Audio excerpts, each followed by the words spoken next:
Oui. Bien, donc, quelques réflexions et propositions sur les blocs opératoires de demain. Vous savez que les blocs opératoires vont avoir une évolution qui est obligatoire et qui dépend d'un certain nombre d'éléments. On en a déjà parlé tout à l'heure, le développement d'ambulatoire va complètement modifier le fonctionnement des blocs opératoires. Et déjà, on voit dans les centres qui font beaucoup d'ambulatoires et dans ceux qui en font moins, l'organisation des blocs opératoires a évolué. Deuxièmement, il y a une accélération de l'obsolescence, à la fois en raison des modifications de la technologie. On a des appareils qui s'améliorent de façon très fréquente, et également en raison des réglementations, puisque malheureusement en France, les réglementations changent assez souvent, et qu'un certain nombre de blocs qui ont été construits il y a à peine 15 ans ne sont déjà plus du tout aux normes sur le plan réglementaire.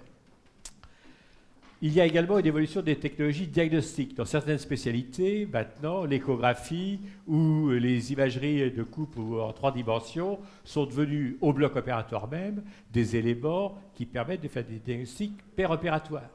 Il est évident que cette évolution est très rapide.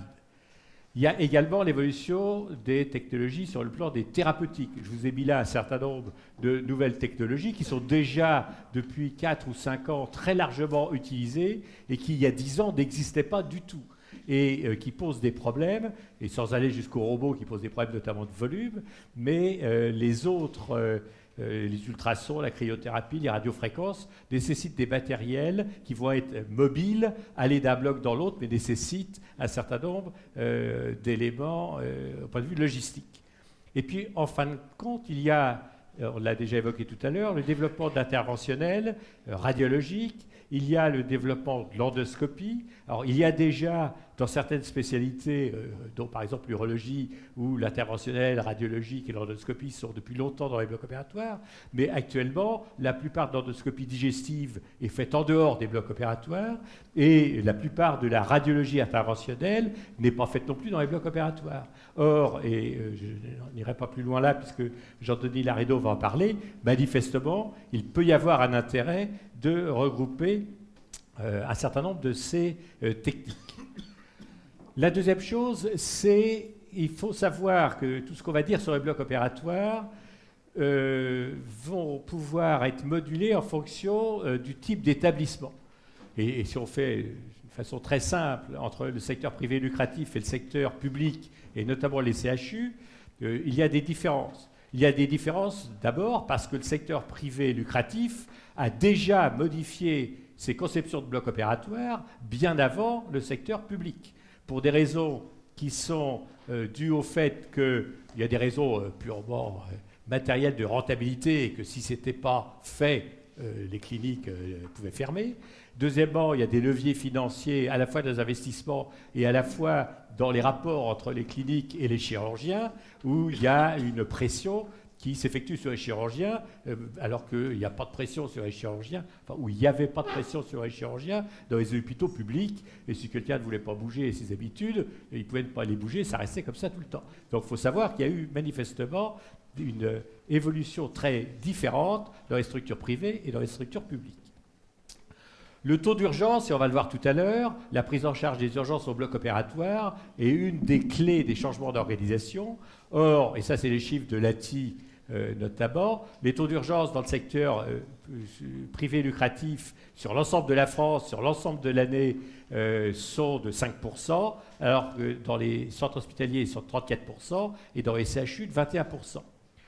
Il y a le fait que la population défavorisée est relativement maîtrisée dans les structures privées, elle ne l'est pas du tout dans les structures publiques, et qu'il est évident que ça participe, et notamment dans le cadre de l'urgence, à la désorganisation des blocs opératoires. Et puis enfin, il y a le CASMIX qui peut être différent. Alors le CASMIX n'est pas du tout différent sur le plan de la lourdeur des pathologies pour une pathologie donnée ou pour une intervention donnée. La cholécystectomie ou la lithiase rénale, elle va être la même dans le public et dans le privé. Par contre, le taux d'intervention, dite intervention légère, comme les hernies, varices, cataractes, OGE, plus de 80% est fait dans le privé contre 20% dans le public. Donc, c'est les mêmes interventions qui sont faites, c'est la même lourdeur. Mais ce n'est pas du tout le même temps opératoire par rapport à d'autres structures. Inversement, dans le public, il y a un taux de recours très nettement supérieur à celui qu'il y a dans le privé, même s'il y a des structures privées qui font des interventions très lourdes, mais le recours en termes de pourcentage est nettement plus important dans le public. Donc on confond toujours les problèmes de lourdeur de pathologie avec en fait le type et le case mix. Et donc ce case mix différent fait que c'est évidemment plus facile de gérer la programmation de cholécystectomie que d'intervention de reprise de cancérologie digestive, par exemple. Alors les principes, tout à l'heure quelqu'un l'a évoqué, pardon, les dysfonctionnements. Alors l'avantage de ma position en tant que coordinateur de la réorganisation des blocs à la science publique, c'est que maintenant je commence à avoir une très bonne visibilité sur les dysfonctionnements des blocs dans des centres hospitalo-universitaires, notamment. La première difficulté, c'est les blocs communs polyvalents. Il y a eu une mode, tout à l'heure Philippe Picard parlait des modes sur le plan architectural, il y a eu une mode dans les hôpitaux en France, ça a été les blocs communs polyvalents, c'est-à-dire qu'on est arrivé avec une bonne idée au départ, en disant on va mettre tout ensemble, ça sera plus efficace, mais c'est devenu tout ensemble, tout le monde partout, et le personnel, notamment non médical, changeant très souvent de fonction et de tâches, et ce qui fait qu'actuellement, une des demandes prioritaires qu'on trouve dans les blocs opératoires communs, notamment de la part du personnel non médical, c'est est-ce qu'on ne pourrait pas réussir à remettre en route des équipes de personnel non médical, pas forcément par spécialité, mais des équipes parce qu'on en a assez de travailler un jour dans telle spécialité, le lendemain dans une autre, le troisième dans une troisième spécialité. Et c'est la même chose pour les problèmes de brancardage, et c'est parfois la même chose au niveau des anesthésistes. Donc, le bloc commun polyvalent a abouti petit à petit à un bloc commun qui est zéro valent sur le plan de la qualité. Deuxièmement, les tensions démographiques sur certaines spécialités anesthésiques ou chirurgicales et l'attractivité faible sur le plan du personnel non médical, ça c'est un fait qui a été étudié par de nombreuses publications et pour lequel il faut essayer de lutter en proposant des solutions. On note que de façon habituelle, dans les secteurs publics, la répartition et l'utilisation des vacations, souvent, n'est pas optimale. Pourquoi ? Parce que quand on analyse les choses, les vacations opératoires sont utilisées par les opérateurs pendant les temps où ils ne sont pas occupés à faire autre chose. Alors que dans le secteur privé, on dit « Monsieur Untel, vous avez la vacation opératoire de telle heure à telle heure », et le docteur Untel se débrouille pour ne pas avoir sa consultation ou sa visite de telle heure à telle heure. Dans le public, c'est l'inverse, c'est « j'ai mes consultations à telle heure, donc j'irai au bloc à telle heure ». Je caricature un petit peu volontairement, mais si on veut voir vraiment les choses, c'est ça qui se passe.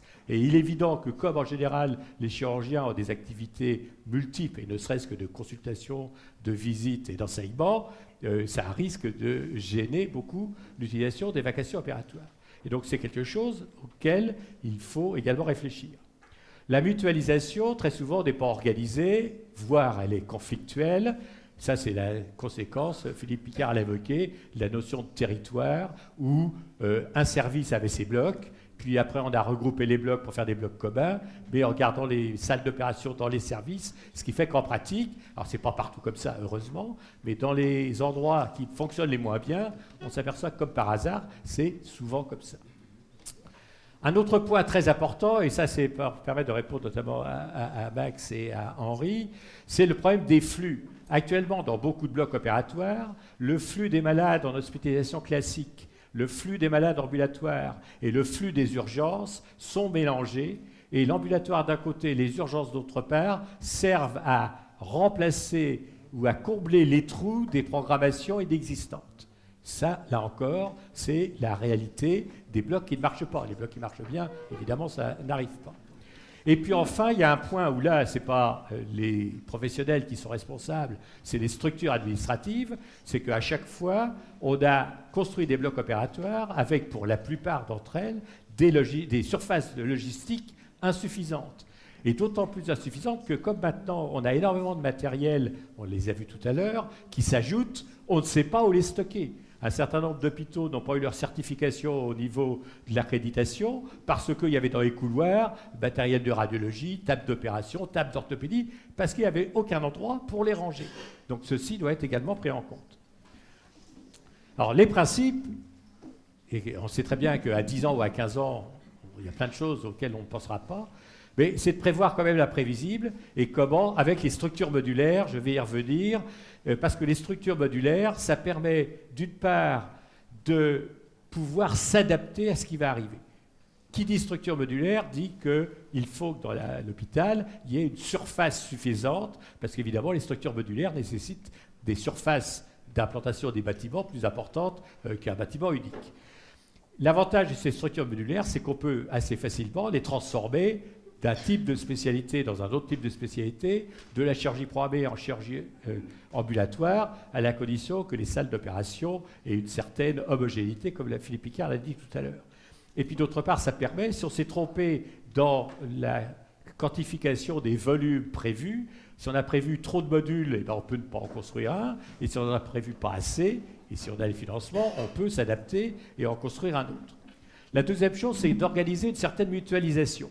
Et je pense que c'est indispensable, et on va être obligé de le faire dans la mesure où l'interventionnel et l'endoscopie vont en grande partie rentrer dans les blocs. Il faut qu'on abandonne la logique de territoire et qu'on la remplace par une organisation qui est définie en commun et qui permet de faire une programmation correcte, et je vais revenir sur la programmation.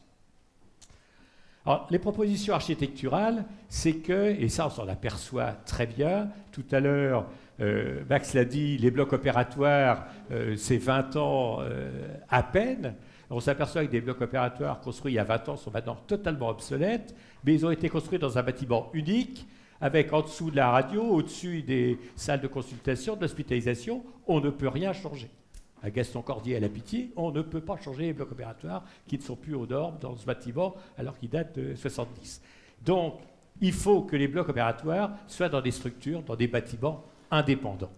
S'ils sont dans des bâtiments indépendants, alors tous les principes que je vais vous proposer là sont des principes qu'on peut faire dans des hôpitaux qu'on va reconstruire de façon importante, mais qu'il faut garder même si on fait que des adaptations progressives. Donc, il faut que ça soit dans des bâtiments indépendants, il faut que ça soit en surface. Alors, indépendamment de la lumière naturelle, l'avantage de le faire en surface, c'est qu'on peut éventuellement les étendre, et je vous donnerai un exemple à Cochin tout à l'heure, beaucoup plus facilement. Et puis, la lumière naturelle, pour le personnel, c'est nettement mieux. Deuxièmement, on a vu, et Jean-Denis va en parler tout à l'heure, il faut les regrouper dans des blocs interventionnels modulables mutualisés. Les différentes activités, on les a vues. Il faut d'autre part qu'on obtienne que dans les blocs opératoires, il y ait des connexions informatiques à haut débit. Malheureusement, l'intervention précédente a été interrompue, du haut débit qui marche, mais c'est absolument indispensable. Maintenant, on a besoin de réseaux, on a besoin de fusion d'images. On ne peut pas imaginer des blocs opératoires qui n'ont pas des connexions informatiques importantes. Et puis, les structures modulaires sont indispensables, je vous l'ai dit, parce que c'est difficile de faire des prospectives précises, et puis deuxièmement, il y a des variations épidémiologiques dans chacune de nos spécialités. Il y a des interventions qu'on faisait il y a 10 ans ou 15 ans qu'on ne fait plus, et il y en a d'autres qu'on ne faisait pas qui sont apparues.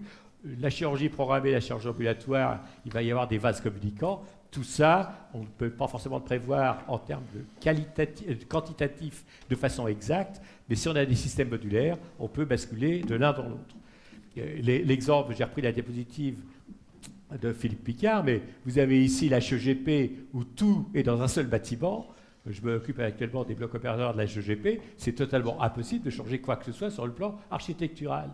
Ici, à Minsk, si il y a eu une erreur, ou il y a une erreur au niveau des modules qu'on fait ici, et qu'il y en a un qui est prévu et qui ne va pas servir, on peut ne pas le construire, ou inversement, on pourra en construire un autre, si on s'aperçoit que dans les 5 ans ou 10 ans qui viennent, il y a quelque chose qui le nécessite, et à ce moment-là, on n'est pas obligé de fermer les blocs opératoires quand ils sont tous regroupés au même endroit. Or ça, on a tous connu des difficultés, et l'exemple de la HEGP a été cité par Philippe Picard. D'autre part, donc ceci, ça représente par exemple ici, ce module-là, il peut ne pas être construit, au contraire rajouter s'il y a besoin. Et puis deuxièmement, suivant l'évolution de la chirurgie ambulatoire, eh bien si au départ, par exemple, ce module ici était pour la chirurgie programmée classique, ainsi que celui-là, puis celui-là était pour l'ambulatoire, et que l'ambulatoire se développe considérablement, eh bien on va basculer, et ces deux-là vont devenir pour l'ambulatoire, et ça va pouvoir être souple. Et puis d'autre part, vous voyez là, les urgences. Une des premières choses qu'il faut essayer de faire quand on réorganise des blocs, si on a des débits d'urgence importants, c'est de séparer totalement le flux d'urgence du flux programmé. Alors les types de salles opératoires, salle ou hall, je ne pourrais pas répondre à la question. Salle hybride, Jean-Denis va en parler un petit peu. Par contre, manifestement, ça doit dépendre du projet médical. Et il faut que les chirurgiens, les anesthésistes, les endoscopiques, les radiologues, tout le monde se mettent ensemble pour définir quel va être le projet de tel hôpital. Et en fonction de ça, il est évident qu'il y a certaines spécialités qui nécessitent certaines salles spécifiques, mais il faut que la majorité des salles qui ne sont pas spécifiques puissent être interchangeables. Interchangeables, non pas quotidiennement, mais interchangeables dans l'organisation à long terme. D'autre part, il faut, je vous l'ai dit, séparer les salles pour les urgences. Dans les blocs où les urgences sont faites dans les salles programmées, il est évident que ça ne fonctionne pas. Et on s'aperçoit que dans certains blocs opératoires, même relativement modernes, mais construits avec les structures anciennes, on a des taux d'ouverture des blocs qui sont à peine de 50%, avec des taux d'occupation qui sont à peine de 70%. Parce qu'à chaque fois, on dit, ah bah oui, mais il y a l'urgence, on arrête parce qu'il y a une urgence qui arrive. L'urgence met 3 heures à arriver parce qu'il faut préparer le malade, mais on a arrêté tout le programme opératoire. On ne peut pas faire fonctionner des blocs avec des malades programmés qui attendent, dont les patients ont organisé leur hospitalisation, avec des urgences qui viennent. Enfin, il faut organiser les modules avec des spécialités compatibles. Et vous avez ici, par exemple, l'image d'une organisation en module à l'avantage, une seule entrée, un premier module ici de 5 salles, un autre ici de 5 salles, un ici de 4 salles. On peut très bien imaginer qu'il y ait des types de chirurgie qui sont compatibles entre elles. Il ne s'agit pas de faire des modules pour dire il y a le module pour le digestif, le module pour l'urologie, le module pour la pédiatrie, et retomber dans les salles de blocs opératoires de service, mais organiser des modules pour des spécialités compatibles. Et puis à l'intérieur de ces modules, on peut très bien imaginer que ces deux salles-là, elles soient très spécifiques pour faire telle ou telle activité, et que les 3 autres soient mutualisées entre les 2 ou 3 services qui fonctionnent avec une répartition de vacations. À titre d'exemple, c'est ce qu'on a fait à Gaston-Cordier, où on a réussi à augmenter l'activité de façon considérable en définissant des salles qui étaient partagées entre l'orthopédie et le digestif, entre l'urologie et le digestif, etc. Et à partir du moment où ça a été accepté par tout le monde, c'était plus ma salle à moi que je ne veux pas prêter parce qu'on ne va pas me la rendre, mais c'était une organisation qui était beaucoup plus conviviale. Alors, sur le plan de l'environnement, là encore, quand on modifie les blocs opératoires, il faut anticiper les connexions. De temps en temps, on voit des blocs opératoires magnifiques, mais le problème du brancardage ou le problème des connexions avec telle ou telle autre structure n'a pas du tout été pensé ou s'est modifié parce que la réanimation a été changée de lieu et elle se trouve à l'autre bout de l'hôpital par rapport au bloc opératoire. Donc, je ne détaille pas là, je les ai notés, mais c'est absolument important que toutes les connexions des blocs opératoires avec l'ensemble des autres structures avec lesquelles elles travaillent soient précisées. Deuxièmement, on s'aperçoit que, par exemple, à l'assistance publique actuellement, il y a un certain nombre de blocs opératoires d'hôpitaux importants où il n'y a aucune cellule de programmation. Chaque service dans son petit coin, alors que c'est des blocs communs, fait sa programmation. Quand un service n'utilise pas une salle, personne n'est au courant que cette salle n'est pas utilisée, la salle reste vide, alors que l'autre service à côté pourrait utiliser. Et ça, c'est valable à la paix, mais c'est valable dans certains hôpitaux en région, c'est valable dans des centres hospitaliers généraux. Et il est évident qu'une des premières choses qu'on doit mettre en place, c'est mettre en place des cellules de programmation qui vont programmer de façon intelligente le programme opératoire. C'est quand même extraordinaire que la zone où il y a le plus d'activité dans un hôpital soit celle où il y a le moins de programmation. Les consultations, les gens prennent rendez-vous dans les consultations. Il faut également que dans les blocs opératoires, on puisse avoir un accès en temps réel au dossier du malade et à l'imagerie du malade. On ne peut pas envisager de faire de nouveaux blocs opératoires si on n'a pas ces éléments-là. Et on ne peut pas à la fois dire il nous faut un dossier informatique et d'autre part ne pas avoir d'informatique au bloc opératoire. Or, il y a encore des blocs opératoires qui sont très récents dans lesquels l'informatique, c'est un PC à peine portable qui est en connexion une fois sur deux avec le système de l'hôpital. Donc tout ça, c'est des choses qu'on doit exiger vis-à-vis de nos tutelles administratives. Enfin, il faut penser aux relations directes, alors soit par pneumatique, par réseau informatisé, par vidéotransmission, mais avec les laboratoires, la banque de sang à Adapat. On ne peut plus fonctionner avec un garçon qui part avec une pièce opératoire pour avoir un Adapat et puis attendre au téléphone. Typiquement, entre la chirurgie et l'anatomopathologie, il doit y avoir des lésions vidéo, même si la lésion de vidéo, là, n'a pas bien marché. Au sein d'un hôpital, ça peut marcher plus facilement. Mais on doit prévoir ces choses-là. On ne peut pas imaginer, j'ai vu, je ne citerai pas l'hôpital, on m'a dit, ah ben oui, mais le temps d'Adapat, il y a un quart d'heure de temps de lecture et il y a 3/4 d'heure de temps de garçon pour aller le porter et pour avoir le résultat. Bon, on ne peut pas continuer de fonctionner comme ça. Et puis, en fin de compte, il y a les problèmes de zones biomédicales qui doivent être au contact. Alors, l'idéal, c'est ce que nous a montré Philippe Picard avec une galette technique entre 2 étages, parce qu'en effet, on a tous connu des blocs opératoires qu'on fermait simplement parce qu'il fallait changer une ampoule et que ça prenait 3 heures pour changer une ampoule. Mais quand il y a des changements beaucoup plus graves à faire, ça prend beaucoup plus de temps. Et il est évident qu'il y a plein de choses qui pourraient être changées à l'extérieur du bloc et de le prévoir. Donc, dans les nouveaux blocs, ça, il faut également le prévoir.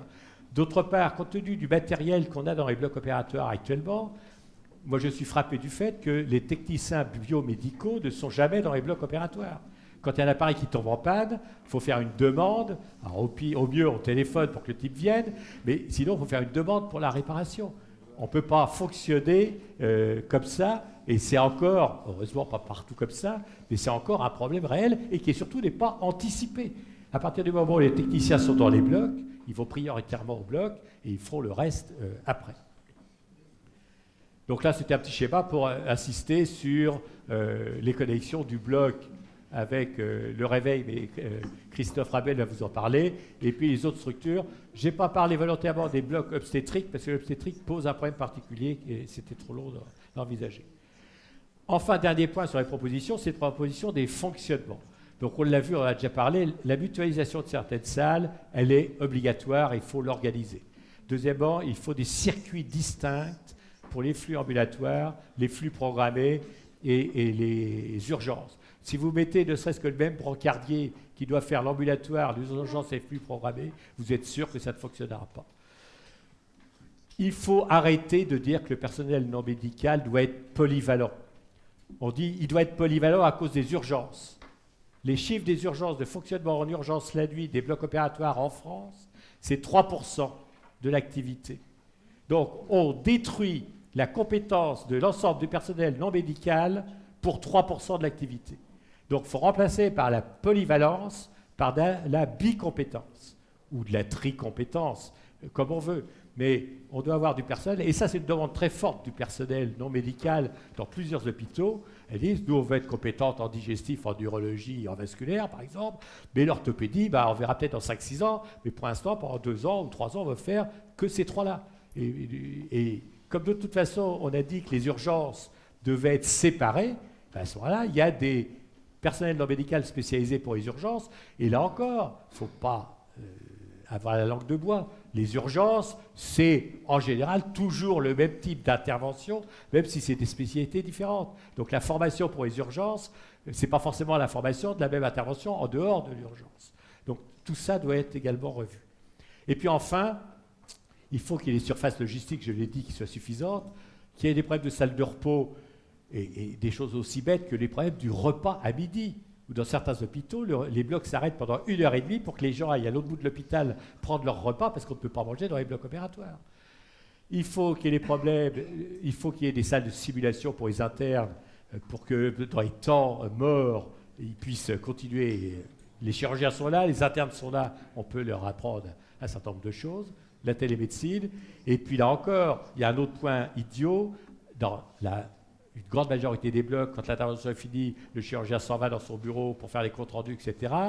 Donc tout le monde perd du temps après pour le rattraper, pour le faire redescendre. Il faut qu'il y ait des espaces bureautiques dans les blocs opératoires avec l'informatique pour éviter que les gens passent leur temps à sortir des blocs opératoires.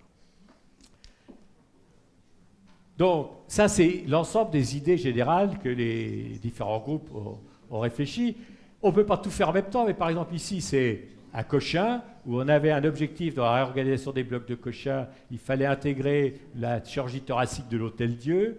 Les blocs de Cochin sont des blocs pavillonnaires avec plusieurs blocs très compliqués. Bon, la solution, ça a été de dire, eh bien, il y a un bloc qui va être préfabriqué. Donc l'implantation, ça a été très rapide. Sophie Coët, qui est là, peut dire ça a duré en 24-48 heures pour le mettre en fonction. Tout a été fabriqué avant. Et le gros avantage de ces structures, c'est que dans 10 ans, quand ça sera plus bon, on retire et on en remplace par un autre. Et qu'il faut réfléchir en se disant, et ça coûtera beaucoup moins cher, réfléchir en se disant, il faut, comme l'a dit Philippe Picard, avoir des polyblocs, blocs dans le sens bâtiment.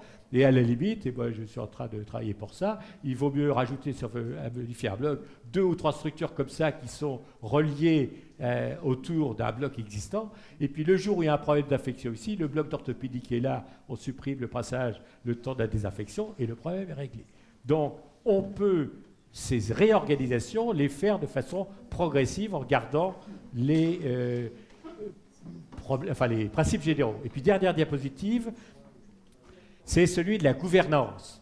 À partir du moment où les blocs opératoires ont une certaine taille, si en plus de ça, on évolue en travaillant avec plusieurs autres spécialités, il faut qu'on ait une gouvernance qui soit une gouvernance forte et claire pour éviter les problèmes, pour les anticiper, avec un respect des règles de chacun et, là encore, une informatisation, c'est indispensable. La gouvernance, elle existe. Les conseils de bloc, maintenant, sont obligatoires et réglementaires, qui définissent avec les chartes, les horaires, les vacations, mais surtout les conseils de bloc. Le rôle, maintenant, on a, à l'essence publique, mais c'est dans la plupart des hôpitaux, des systèmes de logiciels qui permettent assez facilement de savoir quels ont été le mois précédent ou les 3 mois précédents, l'activité réelle, les durées d'occupation, les zones occupées, non occupées, les pertes de temps, etc. Et donc, c'est le rôle des conseils de bloc d'étudier mensuellement ces éléments-là, parce qu'en les étudiant, on peut amener des solutions. Deuxièmement, les problèmes de la cellule de programmation. La cellule de programmation, c'est indispensable. Il faut qu'à un moment donné, l'ensemble des malades qui ont été vus par des chirurgiens, par des radiologues, par des endoscopistes, dans l'hôpital en consultation, et qui sont prévus pour être programmés dans les blocs, à un endroit centralisé, ça soit reçu sur informatique avec quelqu'un qui surveille et qui soit capable de dire tel module est libre, tel bloc est libre dans telle spécialité parce qu'il y a un congrès et il n'y a pas de chirurgien où on est passé de 3 blocs à un bloc, j'ai 2 blocs qui sont ouverts pour les autres spécialités. Et deuxièmement, qui vérifie quand il y a des surbookings de salles d'opération. Et quand on fait la programmation, dans les hôpitaux, on a créé ces cellules de programmation, on s'aperçoit qu'il y a une amélioration. C'est loin d'être parfait, mais que par exemple les taux de débordement ont très nettement diminué, que les taux de perte de temps ont également diminué. On a changé par exemple dans 2 blocs qui sont Tenon et Bicêtre, l'attractivité vis-à-vis du personnel infirmier a complètement changé parce qu'elles ont vu que c'était réorganisé, et alors qu'il y avait plus que 30% de penseuses titulaires dans ces blocs-là, les autres étant des intérimaires, eh bien, le recrutement des penseuses est revenu parce que maintenant, elles voient qu'il y a une organisation meilleure. Et puis, il faut qu'il y ait également une régulation à la fois par service pour vérifier, à J ou à 2 ou 3, vérifier que tout est OK, et puis une régulation au niveau des blocs opératoires quotidiennes. S'il y a un malade qui n'est pas venu ou qu'il y a un malade dont on a émis une contre-indication, il faut pouvoir le remplacer par un autre. Et là encore, il y a besoin d'avoir une régulation. Cette régulation quotidienne, elle doit être faite par un chirurgien senior. Et dans un certain nombre de structures, on va mettre ça à un chef de clinique qui n'a aucune autorité et qui va passer 3 heures, ou une surveillante, avoir 5 chirurgiens différents qui chacun diront non, moi mon malade on ne le bouge pas, et puis on arrive à pas de changement. Dans les structures où on a mis un PUPH responsable de cette régulation quotidienne, les choses également se sont améliorées. Et puis enfin, il y a le problème de la gestion des risques. Je vous rappelle qu'actuellement, il y a au moins 4 hôpitaux d'assistance publique qui n'ont pas eu l'accréditation pour les blocs opératoires par absence de cellules de gestion des risques et par absence de détermination des fonctionnements qui n'étaient pas optimum. Et on leur a dit, mais vous n'avez même pas vu que ce n'était pas optimal, donc vous n'avez pas l'accréditation. Donc ce n'est pas simplement du verbiage, c'est quelque chose qui est en pratique obligatoire. Donc je suis loin d'être un idéaliste, donc je sais très bien que pour faire ces changements, il faut une pédagogie très importante vis-à-vis de l'ensemble des professionnels, quels qu'ils soient, chirurgiens, anesthésiques, radiologues, etc. Deuxièmement, il faut qu'on s'implique plus dans la formation continue des personnels non médicaux. Troisièmement, tout ceci va entraîner l'apparition de nouveaux métiers, notamment des métiers de programmatrice, d'aide opérateur, des choses comme ça. Les problèmes administratifs et financiers sont évidents, je n'insiste pas dessus. Et il faut d'autre part qu'on évalue, parce qu'en évaluant, on s'aperçoit qu'on peut nettement améliorer les choses. Je vous remercie.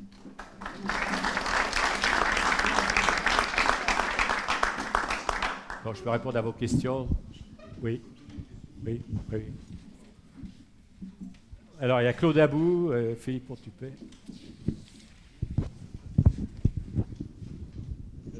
Je vais parler des urgences. Donc, les blocs d'urgence, c'est la loi. C'est dans la loi. Je ne sais pas si tu as vu, c'est dans le texte de loi. On a eu beaucoup de mal à faire en sorte qu'il y ait des salles d'urgence, c'est-à-dire une pour le mou, une pour le dur. Est-ce qu'encore il y a des hôpitaux de l'assistance publique où cette réglementation n'est pas respectée? La réponse est oui. Et il est vrai que l'organisation... Alors, là encore, je pense qu'il faut faire attention. Il ne faut pas que nous, on tombe dans ce qu'on reproche parfois à certaines personnes qui sont dans des bureaux. Et il faut s'adapter aux conditions des hôpitaux.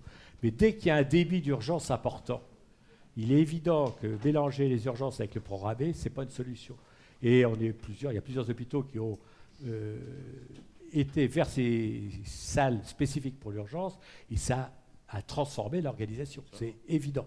D'autre part, ça permet indirectement de régler le problème de la formation du personnel non médical. Parce que soit dans les blocs d'urgence, on a des infirmières et des penseuses qui sont formées à la prise en charge des urgences, et ça fait tomber le turnover très rapide des autres dans les autres services où elles doivent théoriquement être capables de faire des urgences, puisque c'est plus elles qui vont faire les urgences, et que les urgences d'urologie vont être dans le circuit des urgences, etc. Donc, actuellement, dans certains services, enfin dans certains hôpitaux, c'est fait comme ça, mais c'est loin d'être fait comme ça partout. Alors, il y a certaines structures à la paix, ou dans d'autres hôpitaux, d'autres CHU, où l'activité chirurgicale, il y a un nombre de services de chirurgie relativement restreint. S'il y a 2 ou 3 services de chirurgie dans un hôpital, il faut réfléchir, parce qu'il ne peut pas y avoir un débit suffisant pour avoir du personnel médical 24 heures sur 24 pour faire éventuellement 2 urgences par jour simplement. Bon, là, ça pose un problème. Donc, il faut éventuellement faire. Mais dès qu'il y a un débit important, oui.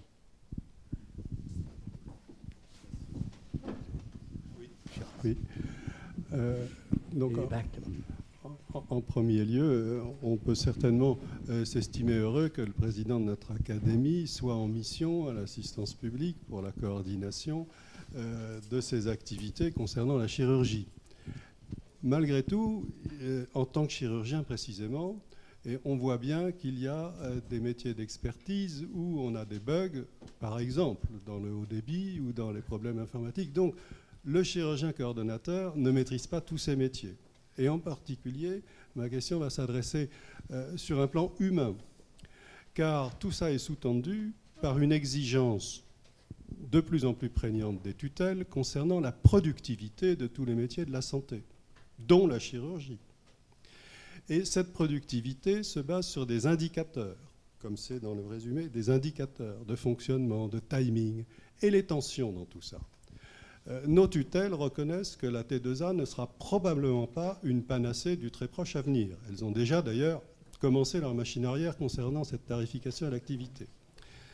Mais aussi la productivité, et là je m'adresse au coordonnateur, quand il va dans ses blocs opératoires, et je fais partie de celui de Bicêtre, où on a donc une parfaite programmation des plages horaires et des utilisations de salles, et maintenant la hernie, la cholécystectomie, la colectomie sont programmés à la minute près du temps d'intervention, faisant fi totalement qu'intervient dans tout ça le syndicat des brancardiers. la compliance de l'anesthésiste, l'habilité du chirurgien. Et que moyennant quoi, la question que je pose, c'est a-t-on vraiment augmenté la productivité dans une salle d'opération avec cet échantillonnage et cette contrainte, sans parler des tensions qui sont ainsi créées humainement au sein des équipes? Alors, la réponse, elle est la suivante. Dans certains blocs, déjà actuellement, la productivité est tellement mauvaise qu'on ne peut que l'améliorer. Donc, il n'y a pas de risque de ce côté-là.